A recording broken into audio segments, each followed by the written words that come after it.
Au sein de cette nouvelle vidéo, je vous propose l'analyse complète et détaillée des quelques 20 photos que nous avons fait lors de l'exposition à droite. J'analyse avec vous le rendu final de ces photos.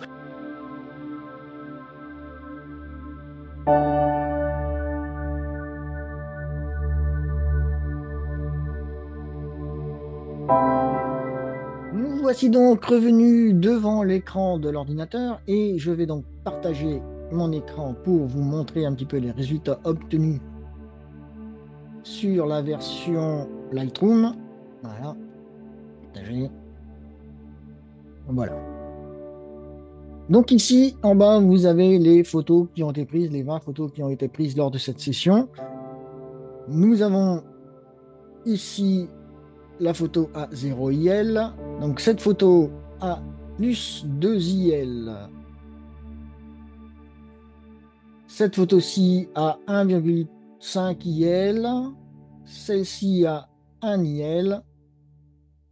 Celle-ci, allez, à 0,5 IL.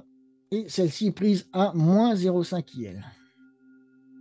Après, je reprends celle-ci, moins 0,5, moins 0,5, moins 0,5. Voilà, moins 0,5 pour vous donner un ordre de comparaison.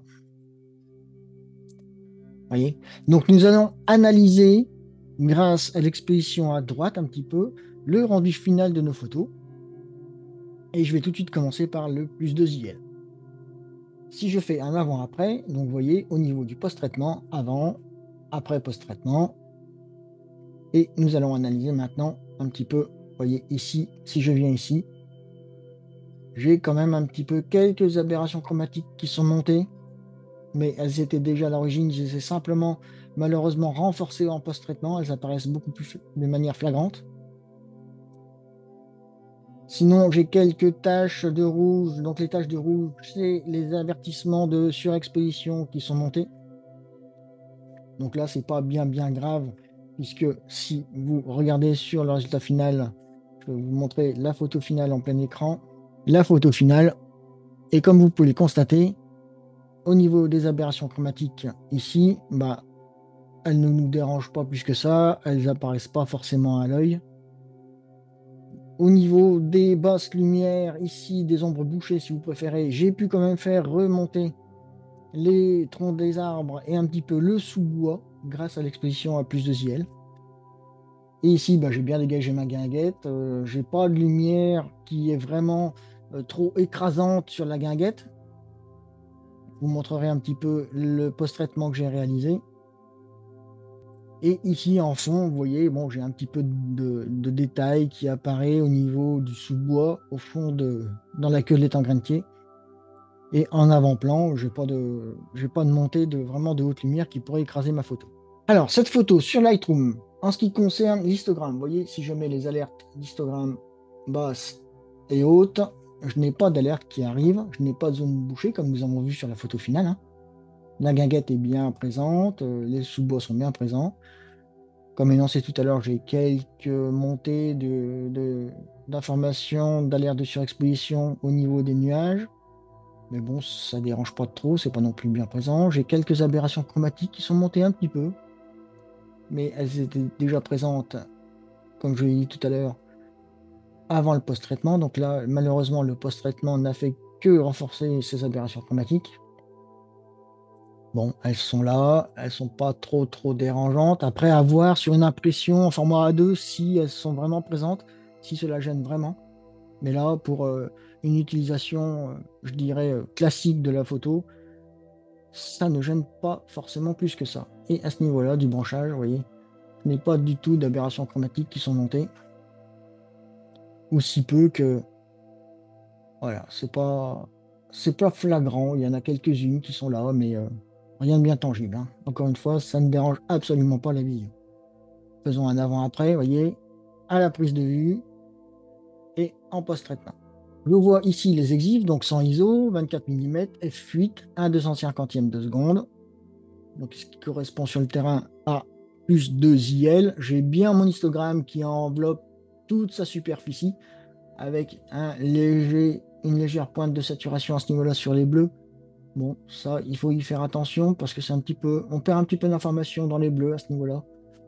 Mais c'est vraiment une légère pointe, hein, donc, puis le ciel étant vraiment, je dirais, sur des tons bleus sans détails, sans nuances, bon, c'est pas trop embêtant à ce niveau-là. Mais à faire attention quand même. Quant au post-traitement, vous voyez qu'ici, j'ai quand même supprimé les aberrations chromatiques. Il m'a bien détecté le bon objectif, mais elles sont quand même bien présentes, hein, comme vous l'avez vu, hein. Vous voyez, malgré la suppression des aberrations chromatiques, elles sont quand même bien là. Et heureusement un petit peu que l'on supprime ces aberrations chromatiques, parce que sinon, ce serait pire, comme vous pouvez le constater. Bon, voilà, voyons pour la suite.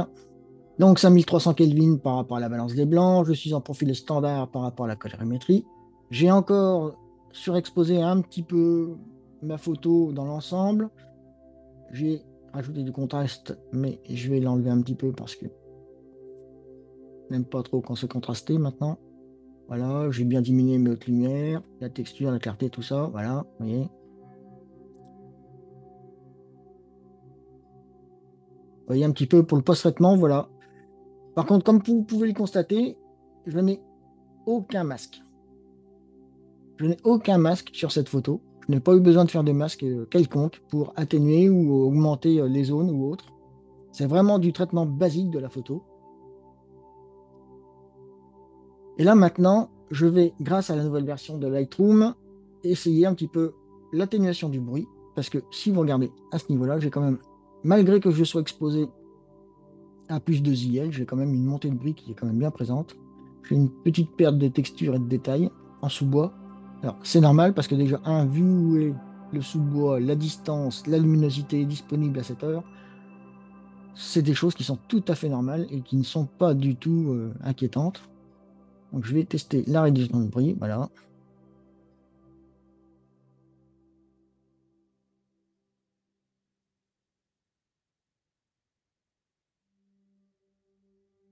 C'est lui, ça? Monter. Ouais. 75. Mais non!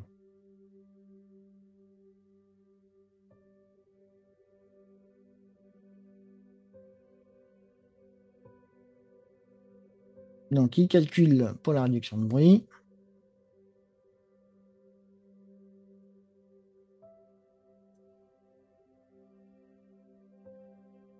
Donc là, avant la réduction de bruit, nous verrons après.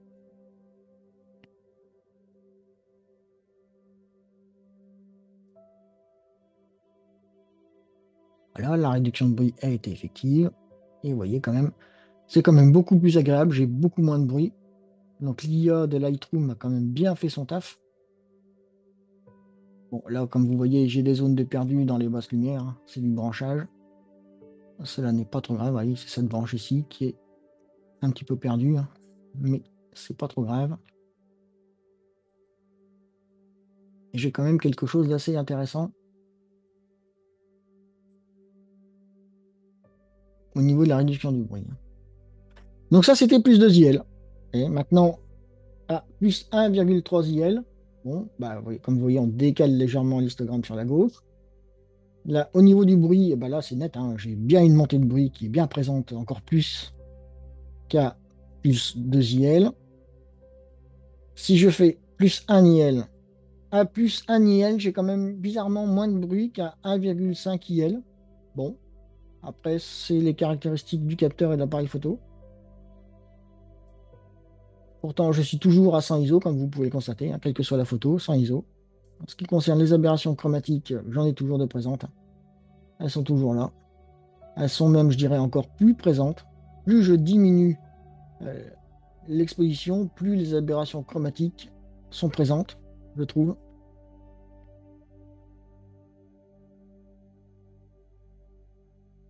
Et là, je viens à plus 0,5 IL. Voilà. Et là, 0,5 IL, là, le bruit est quand même fortement présent, hein. Même si je fais une réduction de bruit sans pousser le développement de la photo.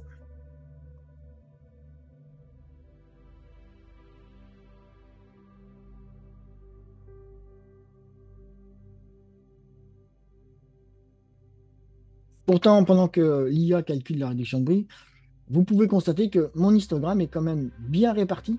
Il est homogène sur toute la superficie de l'histogramme, hein. J'ai une belle répartition à ce niveau-là de mon exposition. Potentiellement, je n'ai rien de bouché, puisque ici, je n'ai rien qui vient coller à l'extrême gauche. Je n'ai rien de cramé, potentiellement, puisque ici, à l'extrême droite, je n'ai rien qui vient potentiellement coller. Alors, quand je dis rien, si l'on regarde vraiment, vous pouvez vous apercevoir qu'ici, j'ai une petite montée d'informations. Ben, c'est normal, hein, puisque ici, j'ai la branche qui est sous-exposée et qui est perdue, elle est bouchée. Et ici, vous avez une petite montée dans les hautes lumières, hein. C'est les petites pointes rouges que vous voyez dans les nuages. Voilà, oui, bah c'est ces deux zones d'information qui sont perdues. Alors potentiellement, est-ce que c'est gravissime? Pour ma part, non, ce n'est pas gravissime. Alors, pendant que je parlais, l'IA a donc réduit le bruit. Nous allons regarder maintenant en profondeur. Oui, c'est quand même un peu plus propre. Mais nous avons quand même beaucoup perdu en détail et en texture, hein. Alors certes, nous avons gagné en bruit, mais alors en niveau qualité, ce n'est pas ça qui est ça. Donc là, l'exposition à droite a mal été interprétée. Donc là, c'est aussi des expositions à plus de JL. J'ai un petit défaut de netteté. Comment ça se fait que j'ai un petit défaut de netteté? Ah oui, à 80e de seconde, j'étais à main levée, donc oui, forcément. Ça biche pas. Avec un objectif non stabilisé, ça fait pas. Donc, petit défaut de netteté. Bon, c'est pas grave. Par contre, là, vous voyez, j'ai de la lumière dans le dos. Alors, la lumière dans le dos, là, comme vous le savez, je prépare une formation sur justement la gestion de la lumière. Et là, dans cette formation, j'explique justement l'intérêt de la lumière, de son positionnement et comment la gérer. Et là, vous voyez, c'est flagrant, puisque en fonction du positionnement de ma lumière, eh bien, dans les sous-bois, je n'ai pas de perte de détail, je n'ai pas de perte de texture. J'ai une lumière qui est quand même de très bonne qualité, même si, bon, la photo est un peu floue, mais ça ne change rien. Donc, vous voyez déjà, la lumière est très importante. Et gérer sa lumière, surtout en exposition à droite, c'est quelque chose de très important quand même. Et grâce à cela, vous voyez, vous pouvez économiser du détail, de la texture, et notamment dans des ombres et des zones bouchées. Donc à présent, si je fais le tour des photos que j'ai développées, je vais vous montrer tout de suite de quoi il en retourne. Donc cette photo, bah, plus 2 IL, c'est celle que nous avons vue en tout début. Donc vous voyez, l'exposition à droite à plus 2 IL m'a donné ce résultat final. Plus 1,3 IL, j'obtiens ces résultats-là. Et encore une fois, hein, je n'ai pas utilisé de masque quelconque pour développer les photos. Ce n'est que du développement basique et classique, je dirais. Donc là, par contre, nous sommes à 0 IL et vous sentez bien dans le fond, là, et notamment ici, même si la lumière est bonne, c'est une bonne lumière d'une bonne qualité, on sent un petit peu une montée de bruit, hein. Tout là, tout ici. Pas trop sur la guinguette, mais dans la végétation, on sent quand même une montée de bruit arriver et une perte de qualité et de texture. Plus 0,7 IL. Là, donc, c'est pareil. On a une montée de bruit, perte de texture, perte de qualité dans la végétation. Au niveau des aberrations chromatiques, comme je vous l'ai dit tout à l'heure, personnellement, je trouve rien de choquant si je reviens en arrière. Ici, peut-être, à plus 1,3 IL, on a quand même un petit peu une gêne qui apparaît. Plus 2 IL. Donc, il faudrait voir sur une impression A2 ce que cela donne et si vraiment c'est dérangeant. Donc, plus 0,7 IL et moins 0,5 IL. Alors là c'est net, à moins 0,5 IL. Vous avez du bruit sur toute la photo d'ailleurs. Hein, si on regarde aussi au niveau de l'eau, vous avez une montée de bruit. Si vous regardez la guinguette, les arbres, la végétation, les sous-bois, c'est une montée de bruit. Il n'y a que dans le ciel où potentiellement il n'y a pas de bruit. Mais là, donc 0,5 IL, non, c'est pas possible. Alors certes, on a des belles lumières, on a des belles couleurs, mais potentiellement, niveau qualité visuelle, non, c'est à oublier. Nous voici revenus à plus de IL. Nous sommes revenus un petit peu sur le terrain parce qu'effectivement, être derrière le bureau c'est bien, mais être en plein air c'est quand même nettement mieux. Et Tout ça pour vous dire que vous voyez, dans toute analyse que nous avons fait des photos, il faut connaître son matériel parfaitement. Il faut faire attention aux petites choses qui peuvent nuire et gâcher votre photo, notamment par exemple aux aberrations chromatiques ou par exemple à la mauvaise qualité de lumière que nous allons apporter au capteur. Vous avez vu que le bruit est indéniable à ce niveau-là et que plus la qualité de lumière se dégrade, plus la montée de bruit se fait importante et plus votre photo est détruite.